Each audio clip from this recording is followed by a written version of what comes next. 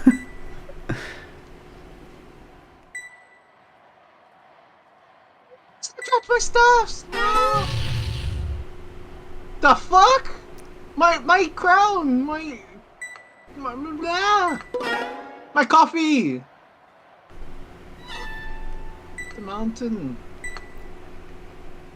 Yep, we've sacrificed the virgin to the volcano. To feel better. This time you are the fish. Yeah. I don't like that I've talked about virgins and then we've got this sentence here. I don't like that.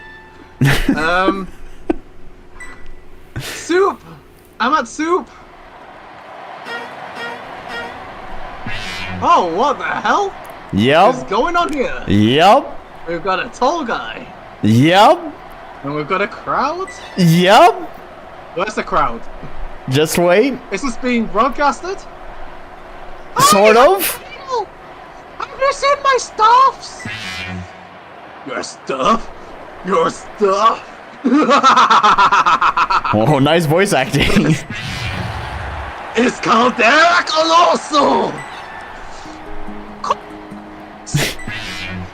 What are you deaf? Caldera Colosso! What's up?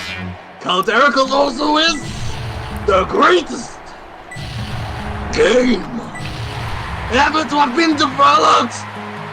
No, Pry Into The Void. So, my bad. Second best game to have ever been developed. The game of fire! The game of trial! The game of life! I hate that game. Oh, placeholder. Watch out. Placeholder incoming. And of course, the most exciting of all games. The game of death. I like that game. Placeholder. Doesn't even fit the screen. I like the boundaries. Games? You got games on your phone? Indeed, games like Candy Crush.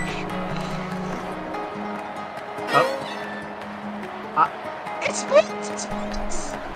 Oh wow, we've gone full circle. Hey, you got What a it. narrative!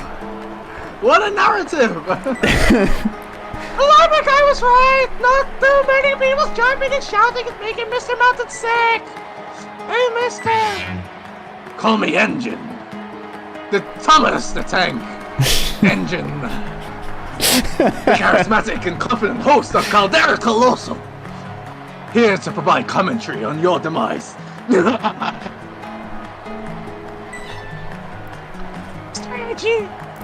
Nice to meet you. Thomas! The Tank Thomas. Yes. Hey, Mr. IG, can you tell those people to stop jumping and shouting so much? Mr. Mountain is feeling really sick, and so everyone is feeling really sad. Stop! Stop jumping! Stop shouting! What do you not understand about Caldera Colosso? Pretty much all of it.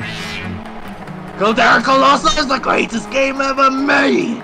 Sorry, second greatest. To the void.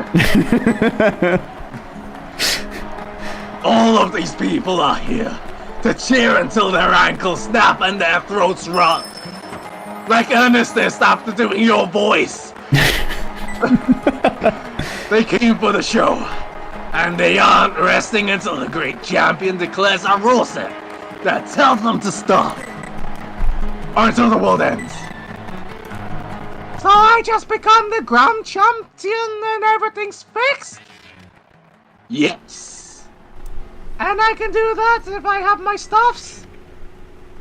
Nah, that's not how Caldera Colosso works, Pipsqueak. Your stuff is my stuff. I think he's going American. I don't know how he started. How did his voice start? Your stuff is my stuff. Until I complete round 1 of the greatest game ever. So what do I do, Mr. Reggie?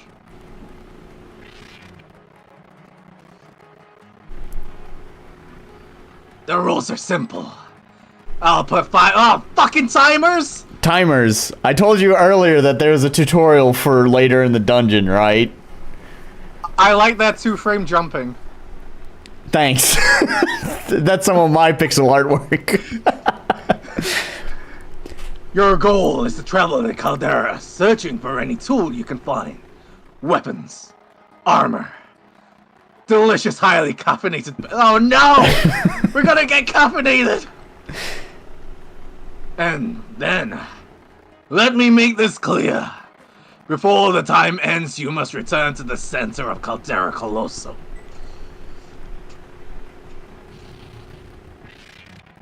Once you've returned here, to the center of the arena, and touch the torch, you'll have the opportunity to assemble your gear. Of course, if you're even a millisecond late, you'll burn like a fish in lava, and become a platform. For me to step on, I will step on you. So it's recommended that you do not get lost in the arena. Or do get lost. Really, that's the best part of Caldera Colosso. Watching our contestants squirm under the pressure of time, lost in the caldera. The seconds tick-tock onwards, one step closer to immolation. They're like little mice, scurrying in the fear of encroaching viper. Oh, dear little mouse, hurry! Hurry before the heat strips your fur. Reggie, I'm vital. You're the size of a mouse, Pipsqueak. Torch. Get lost. I got it. I understand. That sounds easy, Mr. Reggie. Easy? Yeah. Easy? She says Caldera Colosso is easy. And I think this one will burn bright. Plumes and embers. Those are pretty sparks, Mr. Reggie. How much budget did you pay for that? Hey, Reggie. After I touch the goal, do I get my stuff back? No. Do you think Caldera Colosso is just about collecting pretty little mantelpieces just for fun? Use whatever gear you find in preparation to face up against the crowd's favorite. Then I will get my stuff back.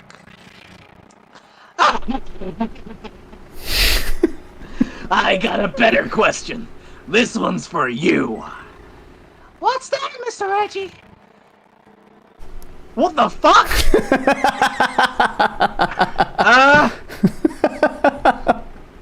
Is this supposed to come up while it's coming off? This is fucking weird. Nolan? Yep. Hello? Yep. Uh, Just progress the text. Are you serious? Just progress the text. What the fuck? Just progress the text. What? What do you mean? Oh, that's right. I didn't voice that. I never said that. You have no voice lines. The crowds are limited to see the mouse scurry. I want a bit pirate. What a bit pirate. I'm going to it means putting your cold hair in are low. I don't get. Oh, that's the Colosso Caldera pun. Okay. Cold hair and costs are low. Don't hesitate me. Don't hesitate. Far be it from me to hesitate, Pipsqueak. Step into the center of the ring once you're ready to start Caldera Colosso.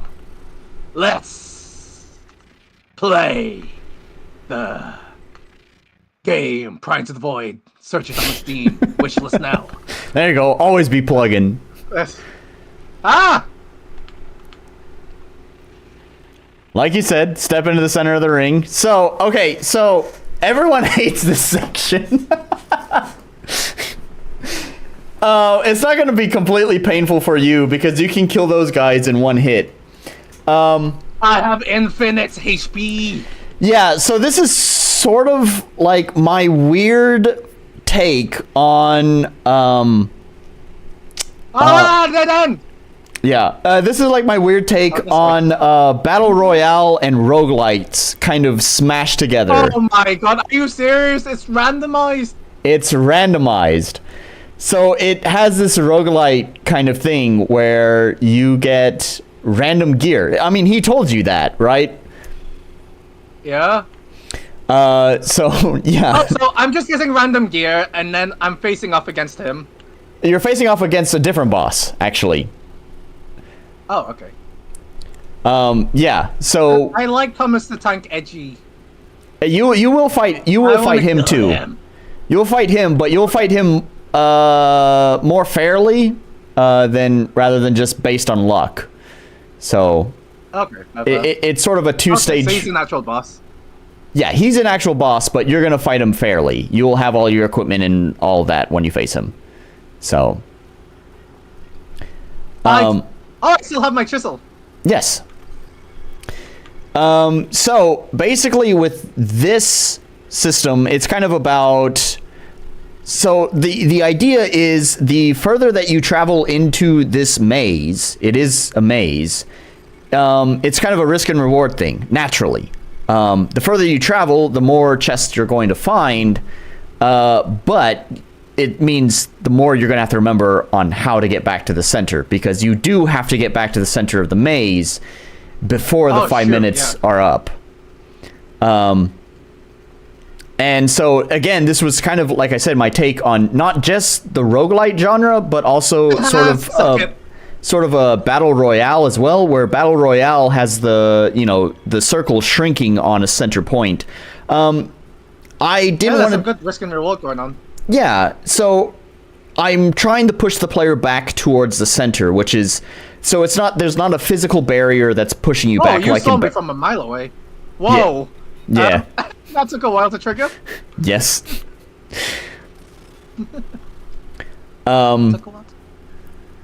So anyways, so the further that you travel out, there's not a physical barrier that pushes you back towards the center, but the timer does act as sort of a type of barrier that is trying to push you back towards the center.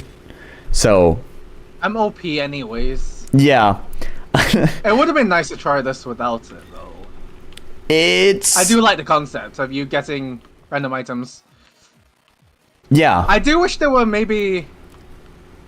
I don't know. I don't like the idea that it's generated when you touch the chest. Because that just makes me feel like it doesn't matter which chest I go for. If you just hide what's in the chest and then just show it to the player what you get, I think that would have been better. Because it does make me feel like it doesn't matter which chest I get. Having this random animation on top. Yeah. So about that. So you are probably right. It would probably be better to give them a little bit more of an indication. The chests are colored, and the color code does actually correspond with what those chests give you. So the brown chests... Oh, okay. The brown chests are going to be more likely to give you consumable items. The red chests are more likely to give you accessories. And the green chests are more likely to give you a weapon. I think if Edgy said that while we were zoomed out and looking at the entire map, that would have been great.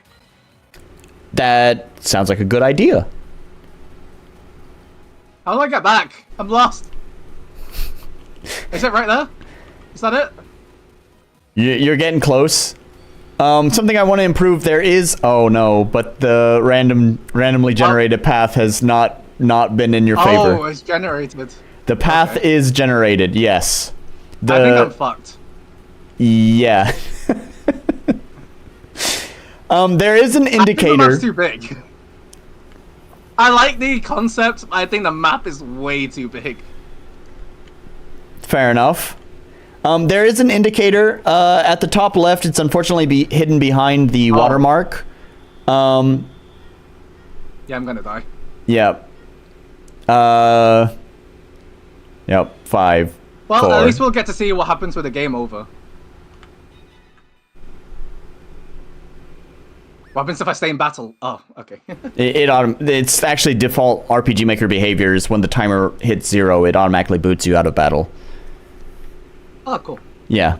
Weird RPG Maker behavior, but I used it to my advantage. Wait, where the hell are... Oh, this is the beginning. No, it's not the beginning, actually. You don't need to use that. And, yeah, I would say stay here, actually. This was kind of a last-minute addition, allowing... I didn't want to let players leave this section, because you do spawn in this room. Like, the whole thing is kind of supposed to be self-contained. But I decided kind of last minute to let players leave this section. It kind of goes back to the whole, like, giving players freedom to do what they want. But I do think you can actually soft lock your... Well, not necessarily soft lock yourself, but you don't have a lot of choice in what you can do, because your items are still gone.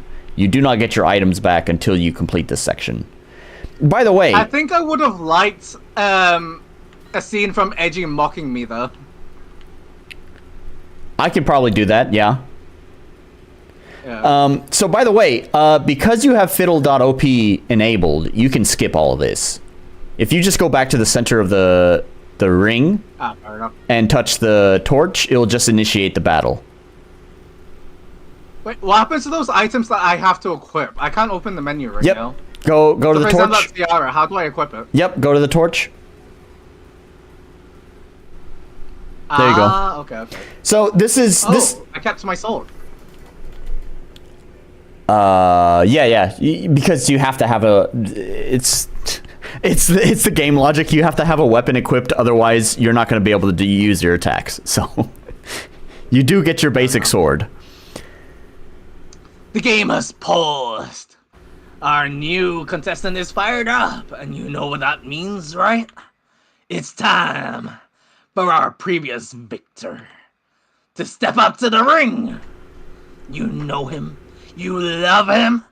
Like the flip of a switch. Once a man, now a monster. It's... Boo. What a name. What a name. I'm gonna one-shot him. Yes, you are. Go. Hey, so his mechanic... buddy. So his mechanic, you'll see there's a little crystal to the left of him. So he will automatically spawn these crystals. They will infinitely respawn, and what they do is they debuff the player. They will either debuff your attack stat or debuff your magic stat. So basically the idea is you have to have one of those crystals activated. But depending on what gear you found in Caldera Colosso, you can I guess tune the battle to favor whatever your build is. If your build is more favoring attack, then you can kill the crystal that debuffs attack. Or if your build is more favoring magic, then you can kill the crystal that's debuffing magic. Oh goddammit, I thought I could get all the extra chests. No.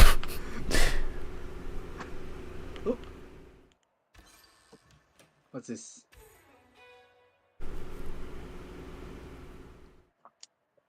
Just some rocks. Oh, yay, I can make statues. Yep. More statues. Oh, I can make more than one now. No, you can only have one active on the field at a time. Sorry to disappoint. Edgy, I played your game. Please tell the people to stop jumping. You don't make the rules. I make the rules, got it? And the rules say you're stuck here until you win the game or die trying. I guess that's not true anymore. Told you, Edgy. I already won. Nah, that was round 1. The rules say this game is 2 rounds. Next, you have to face off against the creator of this game. God! How dense are you? Me, you halfwit. Wouldn't it be Nolan? Are you Nolan, Engine? No. What? No, the creator of Caldera Colosso is Engine. Do you tell girls to call them in 18 years? No. You sicko. You're a sicko. I don't understand how a dummy like you manages to win my game, but I'll make sure you fail here. By the way, that comment there changes depending on how many times you failed Caldera Colosso. Oh, cool. So he will comment if you failed many times. I don't even remember what all he says, but depending on how many times you failed, he will like be more and more denigrating towards you for fucking up so many times. Oh, wow. I think I still would have liked him to mock you before you do a restart as well, though. I think that's a pretty good idea. I can probably implement that. It would just give you more drive to get it right this time. Right. It's cause of my compliance that I can win. I'm gonna make everyone happy, and I won't let you stop me. I think she went a bit insane there. I'll make sure to burn that confidence right out of you. Give up. This game's not for you.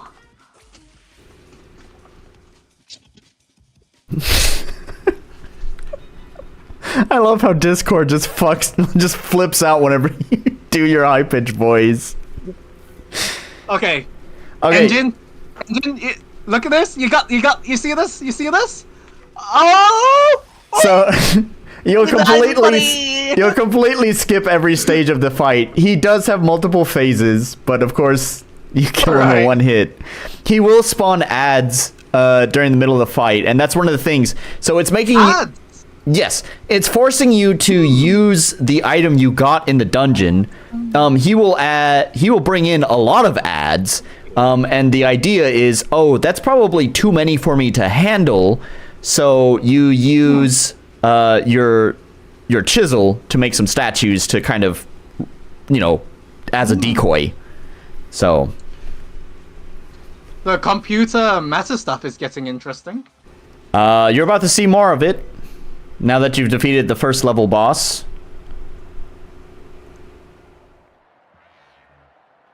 So you're really confident enough to do this, aren't you? Hey, defeated by a pipsqueak. I'm a fool. How many times do I need to repeal myself? I'm going to make everybody kill themselves. Happy. Your cockiness will be your doom, pipsqueak. It's only a matter of time until that glistening bubble of yours pops. No! I have no fucking idea what you're saying because Discord doesn't like your high-pitched voice. No.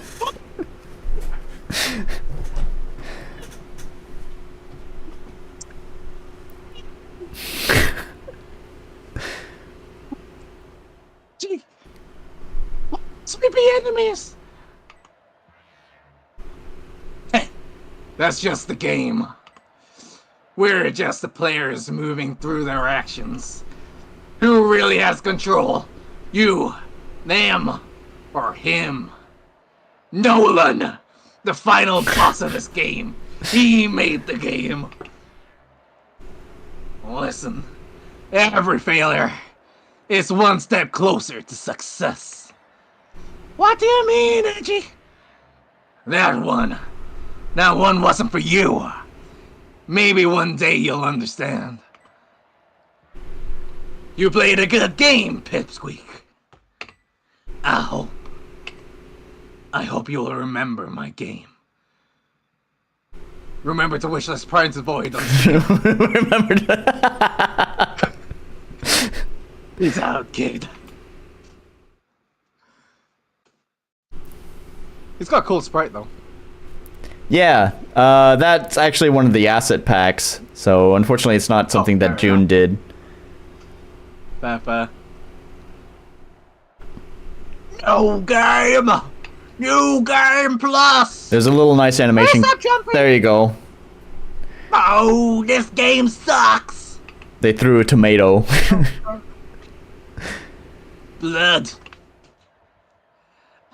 Just make some respect me. Resent me. Respect me. Respect me. There's a chair. Maybe Hey. I should sit on a chair. That's a pretty good Or I could idea. just leave. I need to find a way to make people stop jumping and shouting. I could kill myself and they'll gasp in shock. Let's just jump into the lava.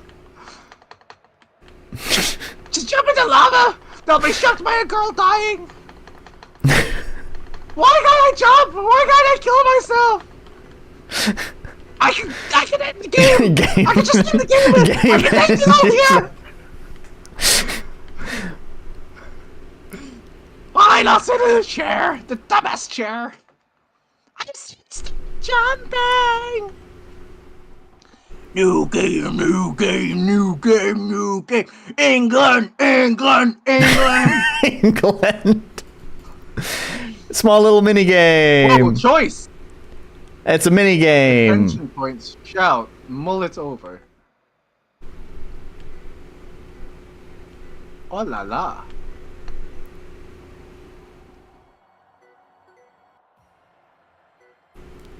I'm actually interested to see how you interact with this, because there's no tutorial, but I don't think it's super complicated.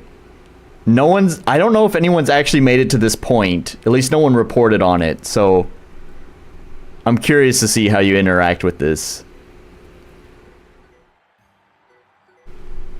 Don't worry, I'm a gamer. You're a gamer.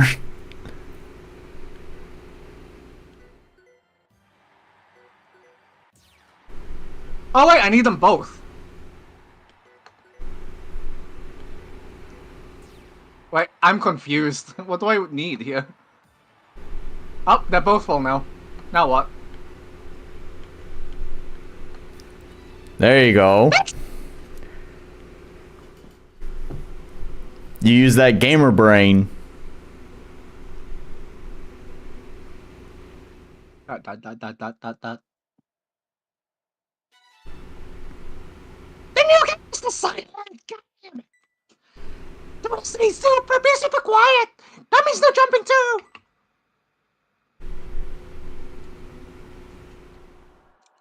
That's boring. I don't want to play that game. I quit.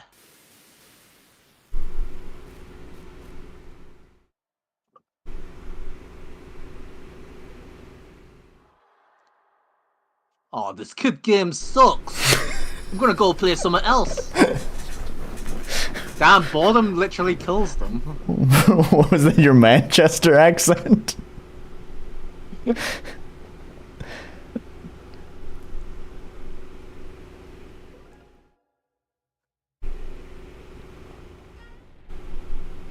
Oh. Do we get soup now? No soup. No soup. Soup? Oh. Ooh. Whoa. I got Windows sound. Yeah. Oh gosh. Oh man. Oh. Oh no. Oh I no. like how only one monitor has this error, and all my other monitors are fine.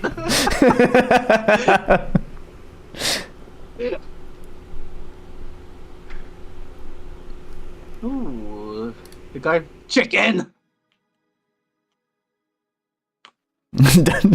I don't think you can touch the chicken, man. Don't touch it anyways, even if you can. No. Stop it. You gave me power. This is your fault. Oh, okay. I wanted to bring this up. So the popper sprite that you see is still RTP that I had made. But if you look at the stream, June has already returned the popper sprite that will be used in the game. I just hadn't implemented in this version. I think it's super fucking cool. So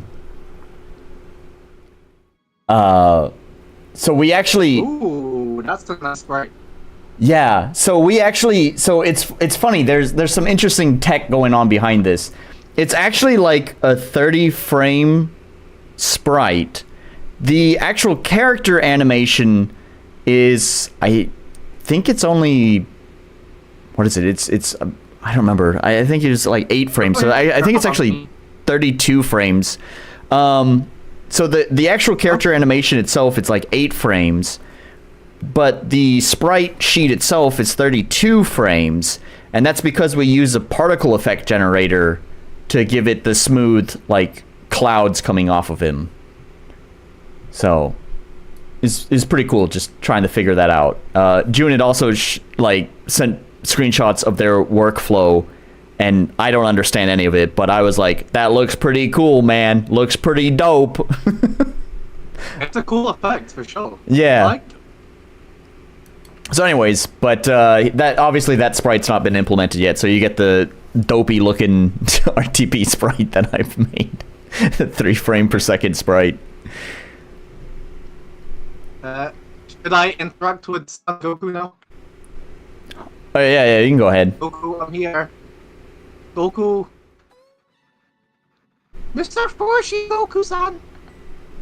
I'm here. Oh, interesting. You interacted him from behind. I think that'll be okay. I think I accounted for that, but maybe not. If I have the choice, I'm gonna do the weird thing. You know that. I'm pretty sure I just use, like, move away from player commands. I think. Okay. I hope it's not move up or move down commands. Hopefully it's move away from player. Well, I'm pretty sure I accounted for this. Okay. Where is here anyways? Fingers crossed. Why has it been 24 months?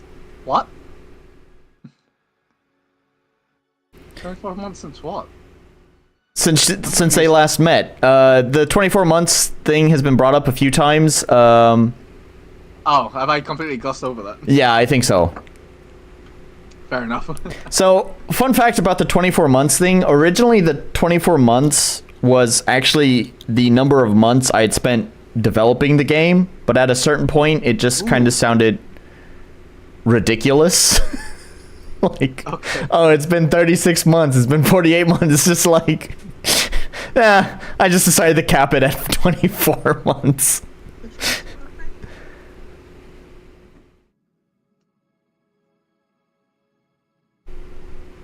Okay. Transfer thing. Can you help the sad people with your What was that ultimate attack that Goku does again? Kamehameha? Spirit Bomb? No. Spirit Bomb! Use the Spirit Bomb! Call on the power of the people! Finally! I fell out after you transferred me. Want to see my cut? I cut myself with a knife. I got a bit dark, I'm sorry. Well, do you want to see it? It's pretty deep.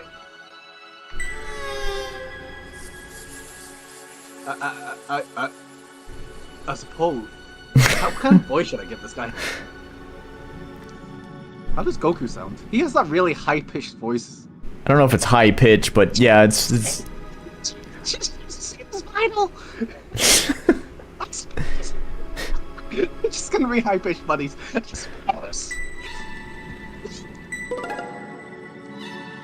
See it? It's a deep cut. I like hurting myself. Oh no, why am I doing this? I need to stop with that shit. Okay, that joke's stopping now. Yeah, I don't know. You fucking tell me, man. Yeah, it's pretty cool, right? See, I suppose. Right, my questions! Mr. Fushi, can you answer them? You know my questions. Yeah. Okay, good. It is move away. Okay, thank God. Normally he moves up, but because you approached him from behind, he moved down. Fair enough. Well, I should check the side next time. I'm no, because it's just using a move away from player command. So if you approach from just the to see what it looks like, it might look a bit awkward from the side, right? Maybe, but I mean, like, then you have to do. So here's the thing, right? You'd have to do like weird, like, fade screen out, set the player at the right location if you wanted to make it always sync up exactly. And I do that sometimes, but sometimes it kind of takes you out when you have to fade out the screen, move the player around and stuff like that. So in this case, I don't think it's super necessary to have them at very specific locations.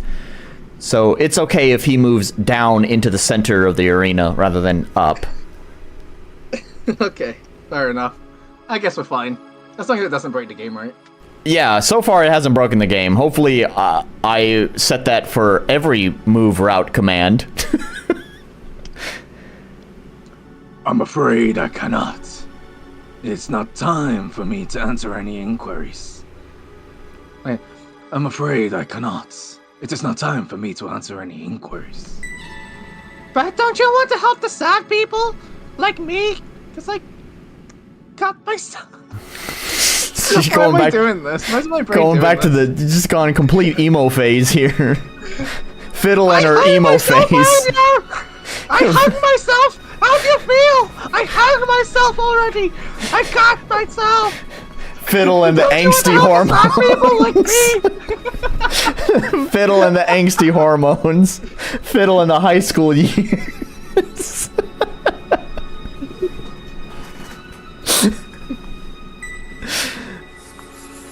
I cannot intervene, lest the results become skewed.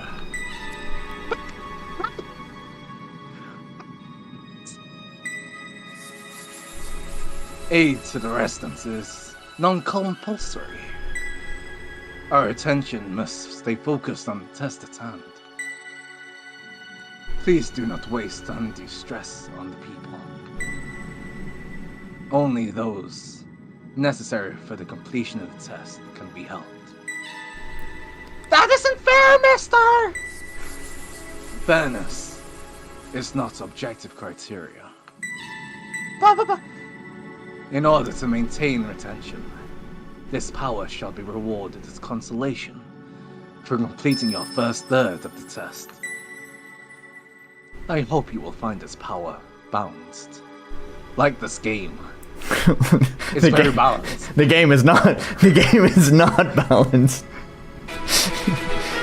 Wow! New power! Wow, I'm happy now! Look at me, I'm happy, I'm smiling! I'm happy. I have competence! So this is going to be changed. Oh, that's what the unbalanced tiara is for. Yes, but I'm going to change this, actually. So at the completion of each level, you will receive a passive for Fiddle. And this is one of the passives, Confidence Balance, where basically when your confidence, as you can read here, when your confidence is less than a value, you'll get an attack buff, and when your confidence is above a value, you'll get a magic buff. The Unbalanced Tiara, as it says there, will double the effectiveness of those buffs when you're at the top and bottom of your compy, but when you're in the middle, it'll actually reduce your effectiveness. So now we're playing a balancing game with the competence. Yes, because being overly confident is just as bad as being not confident enough. I'm a narcissist! So, but anyways, this is going to be changed because of another change I wanted to make to the overall mechanics. So, fun fact, when I say your attack stat, what effect do you think that has on gameplay? Sorry, could you repeat that? You cut out a bit. When I say attack stat, what effect do you think that has on gameplay? Attack stat? Yep, you have attack and magic stat. Those are your two offensive stats. What do you... So that'd be your base attack and that physical barrage attack, whatever it was called, I forgot. Yep. That is correct. However, it's sort of funny. Your physical attack and even barrage is sort of useless the more I thought about it while I was reworking some of the RPG mechanics, you know, one thing I realized is that the attack stat is super fucking pointless. And so actually what I want to do in my huge revision to all of the systems is I'm consolidating both magic and attack into a single stat that I'll just call power. Okay. And then That would make more sense, because I was not using those physical attacks at all. right. Yeah, so that's the conclusion I came to. So I just figured in this revision, your physical attack might just do, I don't know, let's just say, for example, 50% of whatever your power stat is. So that way, you know, your physical attack is still kind of weak, and it's just sort of the, I'm going to do this because I got nothing else to use. Got no compy, so I'm just going to bop them over the head kind of skill. So anyways, but because I want to make that change, because I want to consolidate attack and magic into a single stat, unfortunately that also makes this whole passive effect here not work anymore, because you don't have a physical attack anymore. All right. So this will probably Fair be enough. changed. Fair enough. Yeah. Look at me, I'm so happy now. I no longer cut myself. No, I must speak to the controller. I got my little 8-bit Doe controller right here. I shall speak to it. Just hold it up to the webcam. How are you doing, controller? How are you doing, controller? Your A button is working well. If I connected it to the laptop. Now I must speak to the controller. Press A. Yes. Oh no, but Fiddle didn't move properly. Oh no, because you approached him from behind. Fiddle is supposed to be standing next to him, but that's okay. It doesn't seem to have soft locked the game, so it's fine. It just means the shot composition is not correct.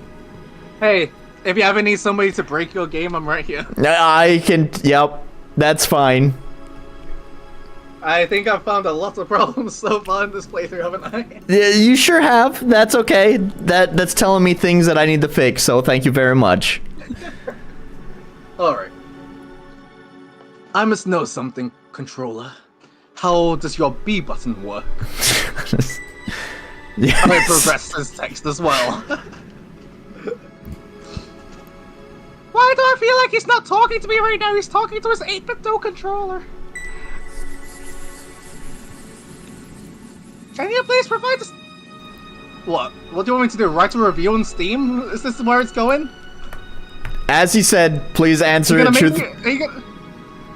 This feels like those pop-ups when you're using an app and it's like, how are you enjoying the app so far? Okay. And it prompts you to leave a review on Google Play. No, it won't prompt you to leave a review. I'm actually gonna try to nudge you in a different direction, actually.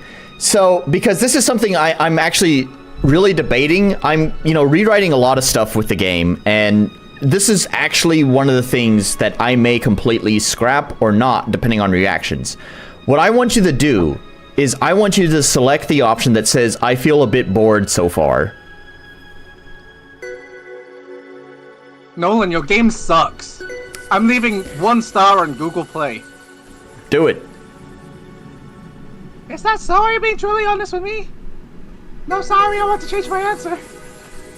I feel a bit bored. No, I don't want to change the answer. Oh, no! Oh, good, I changed it. Good.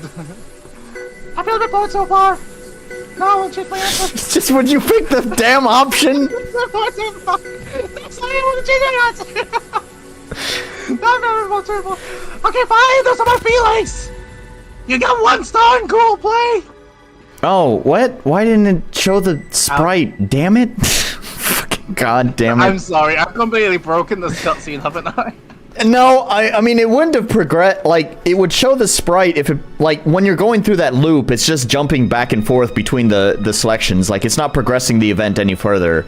So, once you select yes, it should progress the event, which would show the correct sprite, but either I didn't set the note tag correctly in the event, and so it just didn't happen, Or it's the damn plugin that I'm using, which has been buggy and giving me tons of fucking problems, and it's just bugging out and not showing the correct sprite. Either way, that kind of reduced the punch of that. She's supposed to be in kind of a downed, injured position right now. Well, just vibing and dancing now. Yeah, I know, because it didn't fucking play the correct animation. What is happening? My stomach! It was... I had too much coffee. I need to take a shit.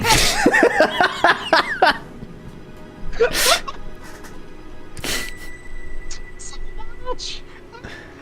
I think I need to really make shit.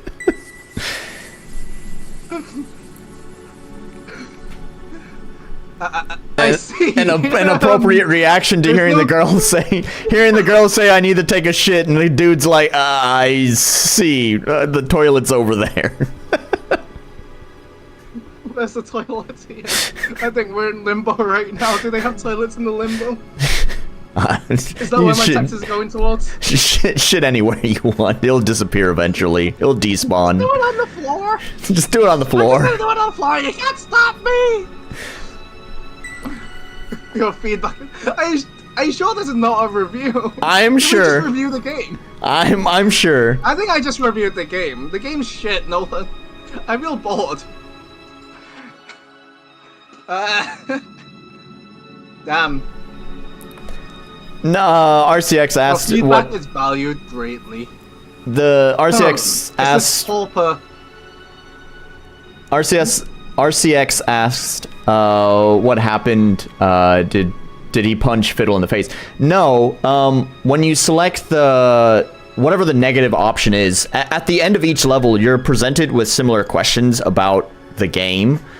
And whenever you select the negative option, Fidel will immediately get hurt. And actually, originally, this would actually even damage your stats as well.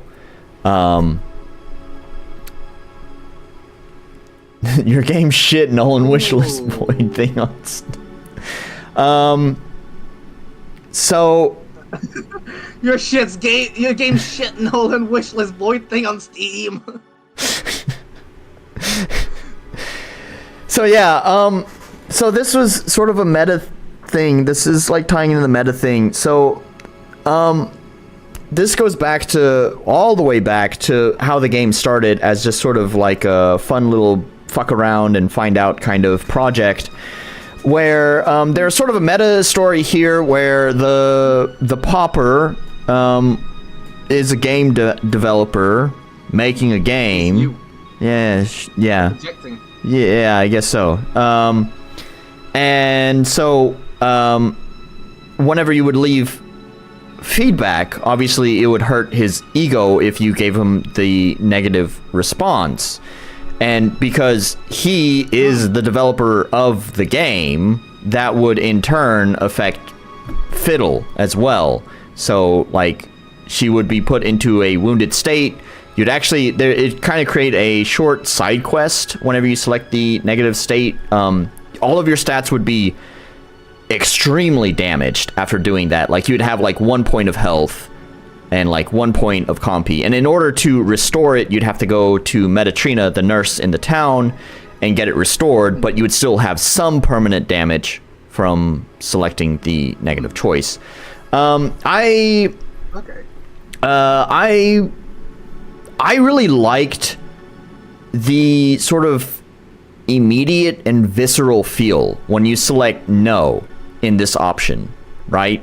However, a lot of the game's story has it has very much deviated away from this idea of like a game developer making a game. So this is what I was saying, is like, this is something that I'm really trying to play around. I like that really visceral feeling, like really immediate feedback. Like when you said no, immediately the screen flashes red, there's a heartbeat sound, there's like this tear sound, and Fiddle is put into this damaged state. The sprite didn't fucking change, but all the sound effects went off. And I like it.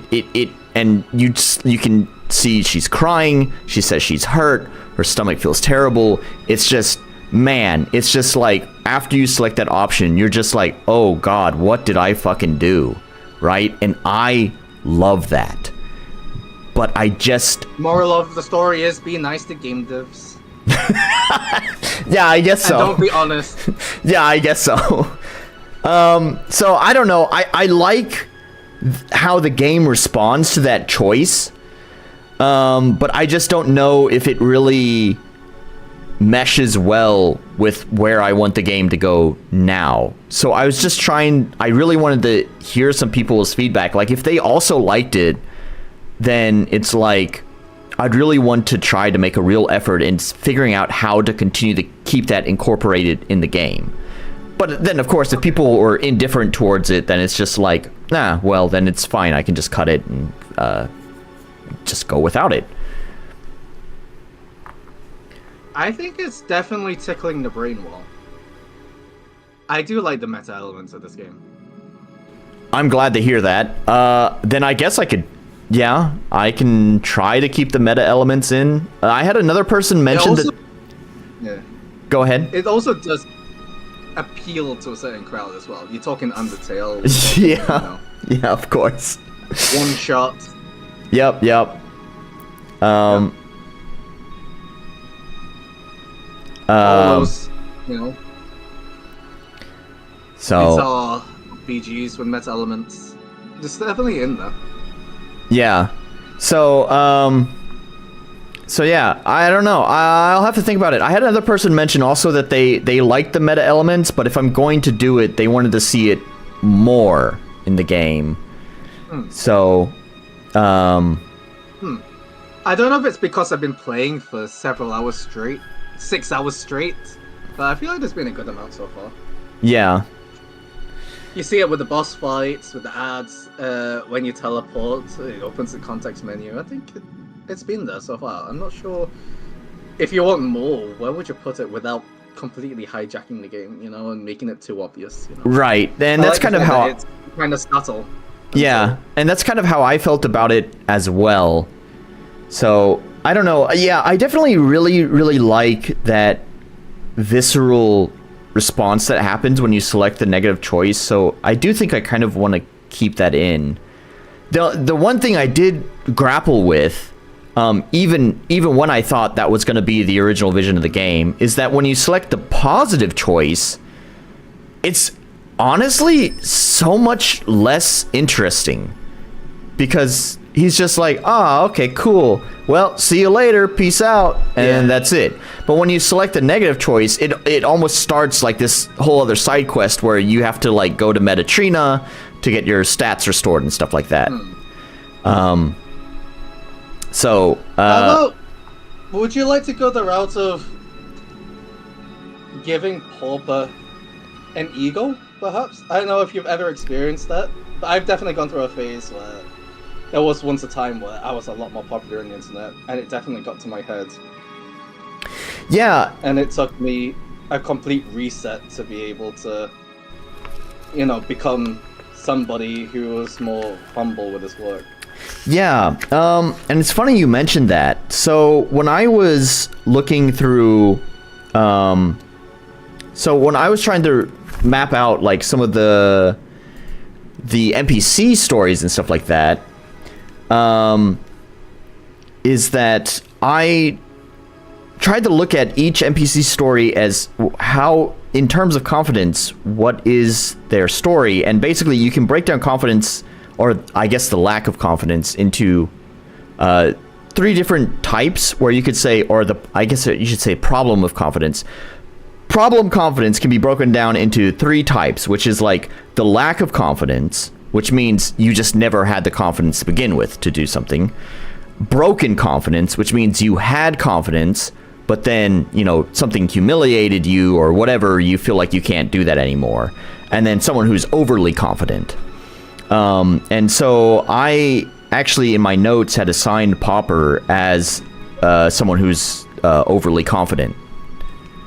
So, your point on giving him an ego or something like that is actually something, I think would be pretty good, because that would match the problem confidence of overly confident. How about, so for example, you get punished, you have to do these extra side quests. How about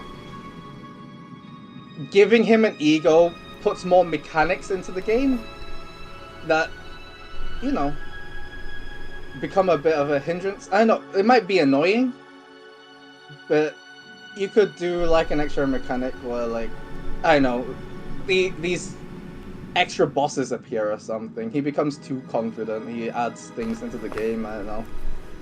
I'm just throwing things out right now. Yeah, I but have no idea. Yeah, I don't know if it'd be bosses, but I see what you're getting at, so... Yeah, I could probably do something like that. There's actually already kind of something set up in the game. It's not activated in your build, but at a certain rank, the battles will start throwing in random modifiers, and I could easily just kind of hook into that system. Okay. I could hook into that system and basically, you know, have like the Pauper add his own modifiers to the battle or something like that. Yeah, and you'll have to make it obvious it's the Pauper and not just some random thing that's going on. Yeah. Because I feel like that could become frustrating if it's not clear where that's coming from. Right. I know I can already hear people protesting about this because people hate when you take shit away from them. Let's see what folks said.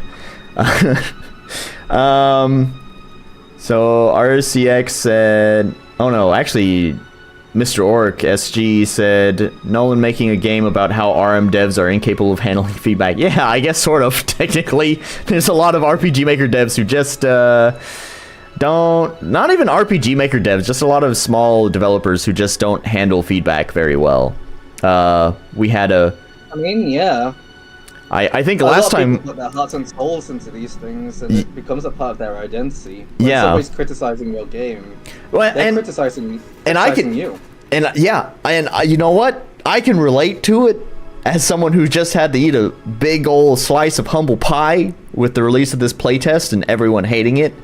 It can definitely feel like, well, I just spent 2 years of my life working blood, sweat, and tears on this, and no one fucking likes it. So it's like, what's the fucking point? So I know how people can get there. I definitely know how people can get there. If it makes you feel happier, I really enjoyed this game so far. Of course, there was friction in the beginning. The onboarding process is a bit, but the writing's been fantastic so far, and you've clearly put a lot of passion into it. Well, thank you, sir. Oh my gosh, I'm blushing. Am I rizzing you right now? So you should be proud of it. You've done really good work. Anything, the writing has been fantastic. We just need to work on that onboarding process, and of course, you know, clean up the assets and all that. Yeah, assets are being worked on over time. June, my pixel artist, is doing good work. That'll take time, that'll take money. Time and money. Programmers have been a frustrating curse on this project. Yeah. Boy, I let me... also think, for a demo, this is a really hefty demo. And there are 4 dungeons, right? I've only done 1. There's 3 dungeons in the full game. There's only 2 in the demo. So, but yeah, you've only done 1. Still a hefty demo. If you can somehow create a smaller vertical slice, I think this is the type of game that could do really well on Kickstarter. I don't know if I want to go the Kickstarter route, though, to be honest. No? Yeah. I've been able to fund this out of my pocket just fine. I don't really want to be beholden to, you know, expectations of the backers. You know, it sucks that, you know, I have to work full time, which means I don't have as much time to, you know, spend on the game. But I do, because I work full time, I have money to fund what I'm doing. So I don't feel like I really should even take backers' money in that case, because I don't really need it. I can pay for it. Yeah. This version of the build is definitely way better than what you guys got, so suck it. I'm joking. Yeah, I think for sure removing the random elements to the stacking system definitely helps a lot. Because I can only imagine what the other players went through. Oh yeah, it was pretty terrible. Yeah. For sure, for having such a core game mechanic being based around randomness, I think, yeah, that wouldn't have worked well at all. Yep. That would have been frustrating for me. So you have a much nicer build, and it'll be tuned better. Like, yours was kind of a half-assed retuning, but I will probably do a much finer tuning in whatever the 1.0 release is. Yeah. And at least doing this playtest has definitely given you a lot of feedback. Yeah. Hang on, let me see what else. I know they're protesting the whole, like, negative choice damages your stats. As a person seeing it now, it feels pretty blatant, and the context makes it seem like projecting, especially since there's such a heavy penalty for choosing no, even if it's temporary. I think he's talking... I think he's talking about the stats. Instead of punishing the player, I think I want to see more like visible changes in the world instead. So, like, for example, like something's corrupting, or like the world is breaking apart. Maybe he gets lazy and some of the assets become damaged. I don't know. That would become lower quality. You change some of the assets back to default RPG Maker, RTP, you know. Oh man, that just reminded me. This is a game that I played a long time ago on one of my streams. But actually, there's actually a game that did that, where like it was a puzzle game, but you had to jump between like the future developer who had like a lot of experience with game dev and the past developer when he just started out. And so you'd like jump back in time to the old version of the game where it was built jankily. And you have to, like, use all of the janky, buggy code and tiles and whatever, and to, like, cross bridges, and then you could jump forward in time to, you know, like, cross gaps or go past obstacles or whatever. It was a really, really fun idea. Whatever you're just talking about with the world getting more corrupted, I don't know, it reminded me of that game, and it was, like, it was such a cool idea. Anyways. Yeah. But, I think yeah. instead of punishing the player, that would be a much nicer way to communicate how much you've hurt the developer. Yeah. I think the visual, like, the visual world, I think that's a good idea. In addition to the stat thing, the stat thing, I know people are just gonna really, really, really fucking push back on. But, like, I feel like if it's just visual, then it's just like people can go, ha ha ha, whatever, the game sucks, I'm bored, haha, the balancing sucks, ha ha ha, like always just selecting the negative, because it's just like, there's not that much really happening, right? It's just getting visually weirder. You can make player as well. Like, for example, it blocks off a shop, and you have to, and then you could do your extra quests to get rid of it. It's funny you mentioned the block off a shop thing. I definitely had that idea too. There's later on, Felix, the shop owner, he wants to help you with the forest. And now originally one of the ideas I had for the forest was that there is a possibility of fucking up, and if you fuck up, Felix is gone for the rest of the fucking game. But I decided he's the only place you can buy, you know, your gear and your consumables and stuff like that. I don't know if I could do that, but it was a fun idea. But anyways, to clarify on the damage stats, so it was really not a lot. It was like, I think you lose like 2 points off of your maximum HP and 2 points off your maximum compy. It's not a lot, but you do lose those stats permanently. So that way it's just like, oh damn, I made that choice and there was an effect, right? This is something to consider. What if you blocked off the final dungeon until you... I mean, this goes against your freedom philosophy. That's okay. But what if you blocked off the final dungeon until you completed all the other ones? You go through this cutscene where you make these choices, and then once you get to that final dungeon, it affects how the dungeon looks and feels and is designed, you know? you've got a different final dungeon depending on what you answered. Yeah. Yeah. So, and I could probably do that. Would that be something on table? I haven't really decided on the final dungeon. So the final dungeon in its original idea was actually just a really long staircase synced to some really fucking cool music. Basically think of Snake Eater from Metal Gear Solid 3. Snake Eater. Yeah. And so basically you... What a thrill. Yeah, and then so basically you'd climb up to the top, you would fight the Maker, which is the purple demon guy, and then he would tell you that you're making a big mistake, and then the Popper shows up and is like, fuck you, Maker, and then deletes him, and then you fight the Popper. So, and that's it. Just a 2-stage boss fight for the final boss. I have thought a lot about maybe wanting to do like a sort of a final dungeon, sort of maybe some new exploration, maybe find the stuff for whatever the ultimate weapon is, because every good JRPG needs a ultimate weapon. I don't know, maybe have a boss rush or something in there as well. Something that would be interesting is that if the player's been bored this entire time, why have they played all the way to the end? Like, you could have a pauper that makes a commentary on, if you hated this game, why did you play it? He does that. Why does did that. You have...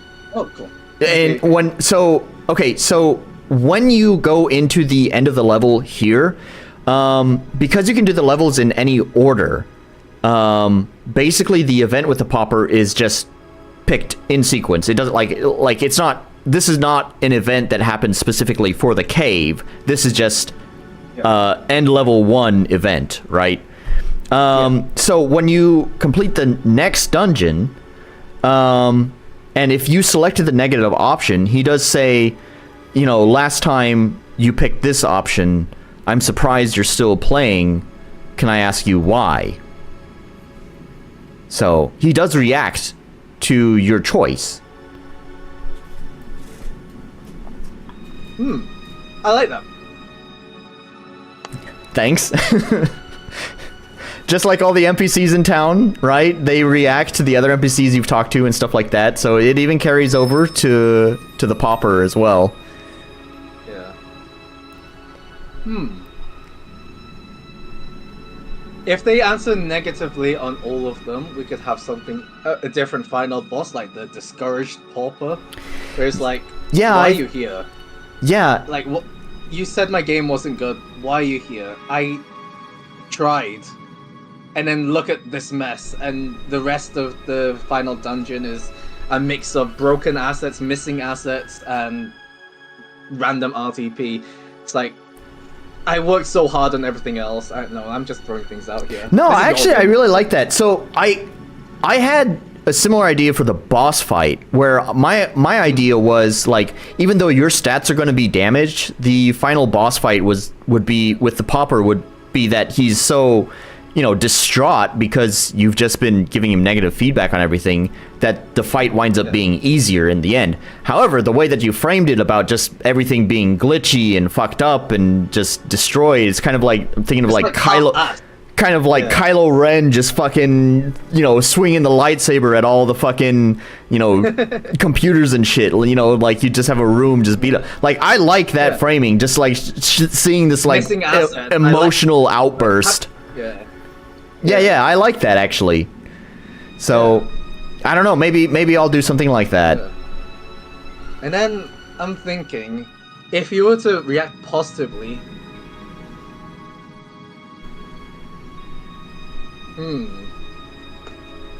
Trying to think.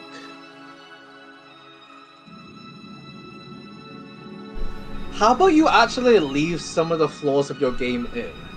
And you can use that in the event that they really like the game. And then the Pauper... I don't know. Okay, so this is the middle route where where the player has chosen both options. Has been fun, has been bored, and you have the insecure pauper, where he asks questions. But what about the battle system? People didn't like that in the playtest. Right. People hated it. But did you like it? And he's just throughout the battle with him, he's just asking you questions, being really insecure. That's pretty good. That's pretty good. Ideas out. I'm just like, I like that. This is like the direction I would take it. I like that he's asking questions in the middle of battle, and just constant questions like, "What did you like it? What did it's." Do you like me? Touch his fingers. What would you do if the player really likes the game? Would you become a pompous asshole? Does that feel satisfying? Like, what kind of ending would you go for if he's a pompous asshole? If his ego is, through the roof. Yeah. He becomes Notch. He becomes Notch. You go to the last room, he's just surrounded by hookers and cocaine. Yes! Exactly.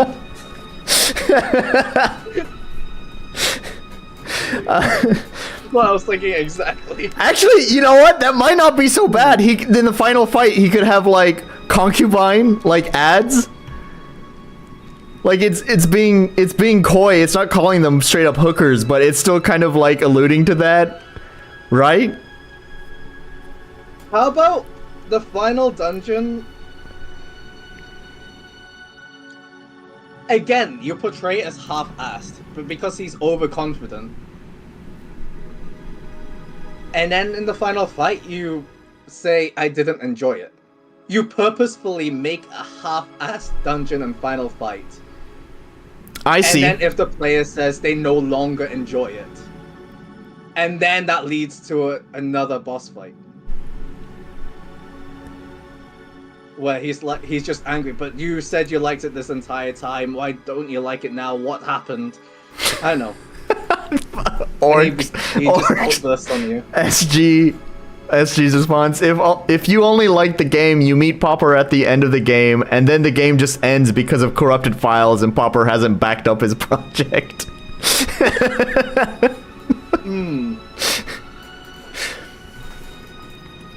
Yeah, Popper with an ego. Yeah, I don't know. I'd need to give that some more thought. Like, I'm glad to hear that. First of all, you're like really into the whole meta thing. First of all, as a game developer, I relate to this kind of thing so well. I really like the themes. Like, it might seem a bit pretentious and projecting, but as a game developer, homie, you need to. I understand how pretentious. Pretentious. That's my middle name. Hey. Homie, you need to listen to the fucking album. I know the philosophy. You need to listen. The Pry Into The Void is just a philosophy essay when I didn't finish my philosophy degree, okay? You need to listen to my fucking album I released in 2021. Read the fucking lyrics, and it's just like, God, what a pretentious asshole. Yeah, that's right. It's still creativity, right? You're pulling from emotions that you felt as a game developer. Yeah. And it's art. Did you say it's on or it's odd? It's art. It's odd. Art. Art. As in drawing art. Art. Oh, art. Damn your British pronunciation. Sorry. Art. It's art. It's art. It's a good work of art. Thanks, man. Yeah, I'll have to think more about that. Though? Yeah. Keep it in mind, and I will too. It's good to hear it's good to hear like such glowing, thoughtfulness behind it. Because it does help that I didn't have the same build as the other people. Yeah. Well, I mean, yeah, of course. But like I said, I felt. Man, you're getting me off track. Hang on. It's good to have you be so thoughtful behind the game stories and stuff, because actually this is one of the biggest questions I really wanted answered with this feedback, and I just felt like I didn't get enough feedback, because you have to complete one dungeon, and I think that was really hard for a lot of people to achieve because they had the shitty build of the game, so it was hard for them to get to this point. So not many people made it to this point, and so not many people gave me feedback on the direction the story is going, and this is like what I was really wondering, like, part of me is saying just throw all this meta shit out, let's just, you know, take it in a different direction, but then part of me thinks it's kind of fucking cool, and so it's like, it is really cool. Yeah, so it's just like I just really wanted people to give me feedback, so I had an idea of like what I wanted to do with this. So I'm glad to hear you say something, because you know, it makes me feel better about maybe continuing to keep this, just kind of rework it a little bit, you know? So yeah. Yeah, no, the meta stuff is good. And there's been an established audience for that kind of thing as well. So on paper, yeah, there's appeal there. Yeah. Definitely stuff like the battle system needs to go through some iteration. Yep. Poise needs to be worked with it, so that we're not just... It does feel like we're wasting turns just to build our conp meter up. Yeah. Yeah. So... And then obviously the onboard process, so people don't get icked out at the start of the game. Yeah, I think there's potential here. It's a really good game, and obviously, the writing's fantastic. I've really enjoyed the writing. To the point I've started voice acting it. I loved your voice acting too. I've been killing my voice because the writing is really good. The writing is really good, and that's something you can be proud of. Thank you. Oh, I'm blushing again. Hey. We're gonna have to, like, you gotta. I want people to see the like last cutscene whenever you get back to the level. But it's gonna be like 5 o'clock by the time we finish up this live stream. So let's finish this off then. Yeah. So let's keep going. Parse this feedback and pursue alternate feedback formats for our future tests. Thank you, controller. Thank you, 8-bit Do controller. Oh, so controller is the player of the game. Okay. Yeah. Huh. Controller. Yeah, completely passed my mind until that point. Maybe you should keep it. I like it that I didn't realize they were referring to the player. I was disappointed. Instead of using the actual word player. I'm not even the first RPG Maker game to refer to the player as controller. There was... I found out kind of midway through development, I think it was the game Off, which is an RPG Maker game, it's a pretty popular one, that apparently also will refer to the player as controller. And I was like, damn, I thought I was being so witty with that. By the way, look here. You see this cutscene? You can see that all the lava is frozen, and you can see the chest there. It's reminding you, it's that carrot on the stick. We killed Mr. Mountain, his blood has clotted. Okay, see there, now she's in the damaged state. That's how she's supposed to look when she gets hurt. Okay. Here, we're back. There you go. That's it. So the chicken's still there. Oh, and the music's changed too. All the dungeons do this whenever you complete them. The music changes. That's really cool. Does it unlock new areas as well? In this dungeon, yes. Because the lava is now solidified, you can now walk over it without any problems. Oh, that's so cool. I love that. Yeah.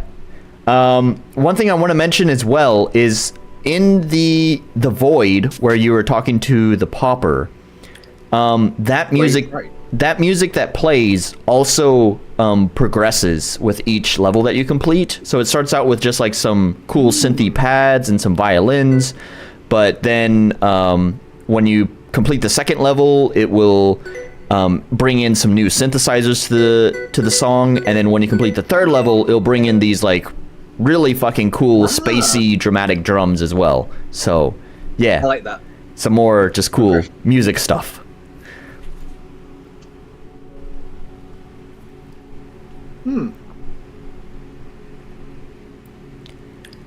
So anyways. Well, yeah. You're planning a round 2 of the playtest at some point? Yeah, it probably won't be for a while. So... I would like to see more of the game. Especially when the other things are more refined as well. Because you've definitely got something really fun here. Especially in terms of like the writing, the characters. You've got something. And I want to see more of that. Well, thank you, sir. I'm just going to keep throwing praises. Well, I appreciate it. It's been a brutal ride on the feedback, mostly hearing this game sucks, so it's good to finally have a change of pace. Yeah. Writing definitely goes harder than Pry Into The Void. Pry Into The Void doesn't have much in the way of like story. It's not a game for story. In a sense. It's funny because everything is just asking questions. It's more of a philosophy essay than a game. Like, if I'm being honest, when it comes to the types of games that I play, I much more prefer that. Like I've always been someone that like I don't give a shit about the story in a game. I'm really just there for the mechanics. Now, don't get me wrong. I like a good story. It's not that I hate stories. If a game has a good story, that's like a nice cherry on top. But I don't need it there. Like a good example is that everyone hates Borderlands 3, but guess what? That's my favorite game. Why does everyone hate Borderlands 3? Because the story sucks. Why do I love Borderlands 3? Because the gameplay fucking rocks. That's why. So that's the kind of person I am. I don't give a shit that the story sucks in that game. I like the gameplay itself. So your game is... I don't think it's that the story sucks. It's more that the story sucks. The game wasn't made for the story. Yeah. No, the story sucks. It doesn't have likable characters. It sucks. It's more that everything that happens in the game facilitates the philosophical questions asked. And, you know, we mentioned it before, it's not quite all pretentious, but it's still pretentious. Yeah. It's a philosophy essay. And that's because I have an unfinished philosophy degree and I regret it. But... It's fine. Honestly, like... I think that would be the kind of game that I personally would be more likely to look into. It's kind of funny that I think if I didn't know anything about Fiddle and the Pauper's Paradox and I just stumbled across it on Steam and I saw how story heavy it is, I don't know how interested I would personally be. Story would definitely for sure not sell me on it. I can say that for sure. It's definitely a lot more intimidating to start a full story-based game these days, huh? Busy adults working and all that. Yeah. Especially when you take breaks between games, it's hard to jump into a game again after a break. Yeah, and that's the whole like wiki skills thing that you were intimidated by at the start. That's why those are theirs. Like if you open up the player menu now. And go to your skills. That's why I don't want tutorials so much. It's more the game should be as intuitive as possible. That means designing your mechanics to be intuitive. That means making your UI facilitate the mechanics in a way that it guides you to what you want to do without having to throw a paragraph at you. Right. And yeah, because you might have noticed from the Pry Into The Void tutorial, I'm super anti, like, big blocks of text.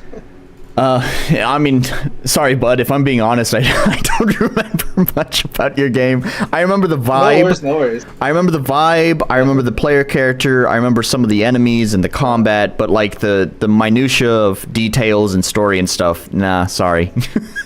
Yeah. And if the game's, like, you know... my philosophy is definitely when it comes to onboarding the players, don't tutorialize, try to guide through visual elements. Right. And that makes things difficult for you because you're using RPG Maker and plugins, which you don't have as much control over. Well, I don't know how you go about that. I'm trying to change that. I was trying to bring this up earlier, but I think I got distracted with other tangents. I've had just a terrible curse with this game's development when it comes to contracted programmers. One of the first programmers I had reached out to really sort of more scammed me. He told me he told me he had the ability to do what I needed, but that turned out to be a lie. I had paid him. I waited like 3 months, and then he was like, sorry, I just need to cancel this project. I can't do it. So that was my first programmer I reached out to. It was like a year later, I reached out to another programmer. He's actually the one that did the really cool battle transitions with all the diamonds and stuff, because I think I told you last time, that's all like calculated with math, right? That's not like sprites or anything. It's just some really cool, smart maths that calculated those diamonds. So I had a programmer who made that, and we were going to continue to work together up until first, actually, I hit a little bit of a snag and, didn't have any money and nearly got evicted from my house. So I couldn't really pay for stuff for my game for a little bit. By the time I had recovered from that, my dude basically moved on to greener pastures and was not really doing commissions anymore. Actually, he's the one who did the animation plugin, because, you know, by default, RPG Maker only has 3-frame animations with no idles. But as you can tell, my character has an idle animation and with many frames and a high frame walk animation as well. He's the one that made that plugin, but not specifically for me. He started making public released plugins that he started selling. So yeah, so I don't have anyone that's like contracted specifically for my project. There was a third person that I had contacted to help me out back in, I think it was in the end of May. I had contacted him and he was like, yeah man, I'm down. We started going back and forth. We just wanted to start off with something simple to make sure that we can work well together. And he was like, hey man, I'm gonna get started on this weekend. And then the weekend came by and he didn't get back to me. And then a month went by and he didn't get back to me. I'd sent him a couple of messages here or there, just like, hey man, checking in, you all right? And nope, I've just been completely ghosted by that person. So three programmers I've contacted about getting help with this game, and none of them have been able to stick around like my artists have been able to. That's nuts, man. Yeah. Do you think it's on the table to be able to dive in and learn things yourself, or is that a bit too much? I'm not confident in my abilities. I had taken some C# courses when I was trying to learn Unity, and none of that shit really stuck very well. It all felt really overwhelming for me. So I don't know if I would have any better luck in JavaScript. Yeah. I mean, I do have a few years experience as a web dev, but it's RPG Maker that's the problem. I know nearly nothing about the back end of RPG Maker, and it would take me a while, I think, to dive in there. You'd kind of need to, you'd need to get familiar with RPG Maker's classes itself, or is it called classes? But then also there's Pixie as well. A lot of the stuff that I need made, like the UI stuff, uses Pixie. I know Pixie. Oh, you know Pixie? Okay. I know Pixie. Don't worry about Pixie. I've done a load of WebGL stuff as well. Problem is, it's just RPG Maker framework. And at some point, if I had more free time, I'd learn it. Not right now, obviously, because I've got a day job, and the day job actually uses Pixie. And yeah, I have Pry Into The Void to work on as well. So I don't exactly have time, but fuck, I would love to help you. Yeah, well, I appreciate it. I may have another person lined up. I had contacted him at the start of August. He was on summer vacation, so he's like, I can't help you right away. We can probably start working on it in September, but he said he's very interested in helping me. So here's hoping that he doesn't just ghost me. He's not number 4 of the programmers to just disappear into the night. We'll find out in September. Hopefully. Yeah, hopefully. Fingers crossed. Hope that works out well. I want to see this game done. Me too. Yeah, but I guess it's okay.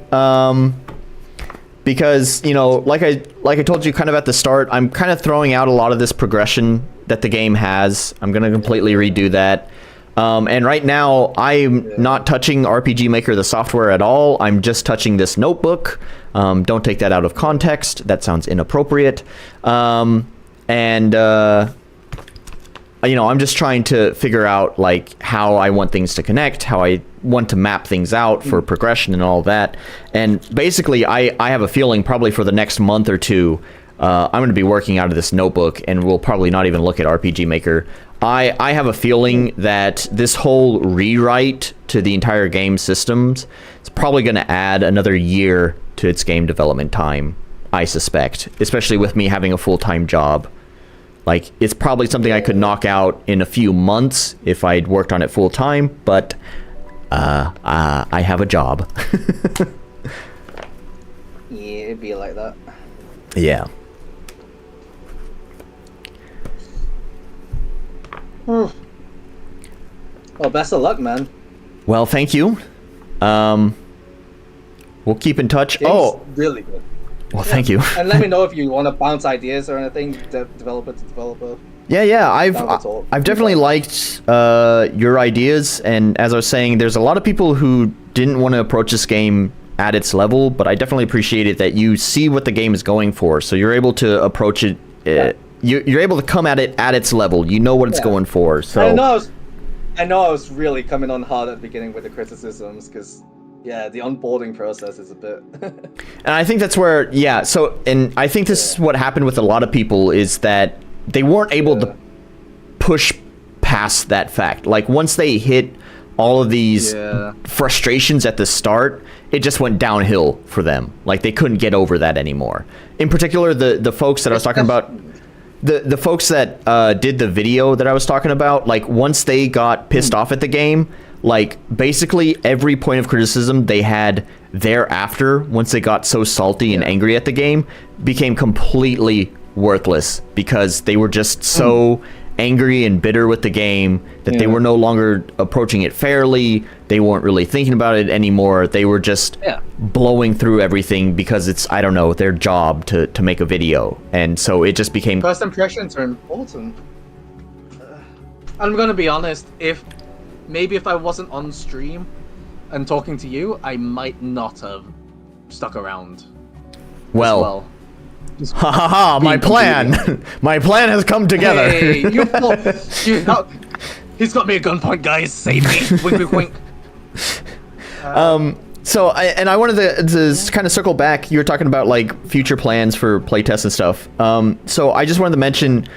I'm not fucking Ubisoft or EA or whatever. I don't have a roadmap here that I can, with a pretty PNG, I can show you. Nothing concrete or anything. But my idea going forward is that I want to get the forest dungeon implemented. First of all, as I mentioned, super fucking cool concept, I think, for that dungeon. So I would really love people to try that one. And then I also want to get more of the NPCs implemented. Right now in the game, the NPCs only really have their introduction. But as far as the rest of the story goes, you can't really do it. So I also want more of that. That's one thing I would really criticize this. Maybe we can deal with the RTP map assets. But... it's the NPCs. That's why it's like really glaringly RPG Maker. Yeah, well, and the NPCs and the NPCs are being replaced because June is doing the pixel art for me. Just one character at a time. We spent a long time on the character, the Fidel character sprite and all of her behaviors. But right now, go ahead. Yeah, definitely. No. The NPCs will be important. I think rather than focusing on dungeon, like the big thing you need to work on is the first impression of the game. And that's the onboarding process, the NPCs. As just basically, fixing all this, like, little bits and niggles, because this playtest you've gotten quite a bit of people to play, but not everybody's come out satisfied. If you can win some of those people back by clearing up the beginning of the demo, I think that would be the best thing to focus on right now. Okay. It only stings a little bit. I spent the whole intro, by the way, the whole intro sequence is like probably the newest part of the game. And that whole intro sequence probably took me as long to develop as any one single dungeon in the game. So, yeah, I mean, you put work into the cutscenes for sure. Yeah. All the camera stuff. Yeah. But we also want to replace those assets that are a bit like the big explosion asset that didn't fill the entire screen. Oh yeah. Well, I mean that's all placeholder. Yeah, you can easily find stuff like that. You can even find Dream Circle stuff for that as well. I've been a big fan of Dream Circle for Pry Into The Void. My man SG here, Mr. Orc, saying I'm gonna be the devil's advocate and say I love the intro and thought the tutorial was fine. My man. No, but I will try to improve it. Yeah. I mean, yeah. I think you have to come from the lens that everyone's a hasty player. Especially if we're talking streamers who have to play a lot of games. Yes. Not everybody's gonna pay attention to your tutorial. Yeah. And like me as well, I wasn't 100% paying attention because I was talking to you in the stream and trying to be a bit entertaining as well. But yeah. Yeah. I think if you'd like to talk about it, we need to talk about how we can make communicating the mechanics more intuitive, and I think I've got ideas for that. Okay. And you should tell me those ideas, but the biggest problem is definitely, plug-in work. Yeah, sure. Yeah. That's the biggest limit right here when it comes to implementing those ideas. Yeah, there is that. We'll see how things go in September when I hear back from this programmer whenever he gets back from vacation. Yeah, sure. If not, I know, speaking of my man, Mr. Orc, I know he's always telling me about he has a programmer helping him with his game, and he's always like, just reach out to him, he'll help you. And it's like, I know, but I feel like I have a curse, and I know it sounds really silly. It sounds really fucking silly, but I'm honestly, genuinely afraid that if I reach out to his programmer, that my curse will just make his programmer disappear, and now we're both out of programmer. Yeah, stress out your one shared developer, and then you both lose them. Yeah, so I know that's an option, but I try not to because I'm just genuinely worried that I am just jinxed. I'm cursed. And definitely at this point, you've made so much that moving to another engine isn't really an option anymore, is it? No, not really. But speaking of Orc has a question for you. Did you see it? Oh, question that one is, you want me to do another stream with you where I play Orc's game? What? No, I mean... if you want to. I mean, it doesn't matter. I know sometime next month might be a bit more free. I had mentioned on Discord that we were talking about your demo, and I said I have a friend's game that I need to play first before I play your demo, and that's Mr. Orc's game. That's his game, so I still owe him. Join in on that? Yeah, I mean, if you want to. I don't know. I guess that's up to him as well. I could be doing my own work. I'd be happy if it's on like a Saturday or something. I'd be happy to watch you play, give my commentary while I'm doing my own stuff at the same time. I don't mind that. Yeah, I mean, he says it doesn't have to be on stream specifically, which I didn't think so. So it could just be Discord.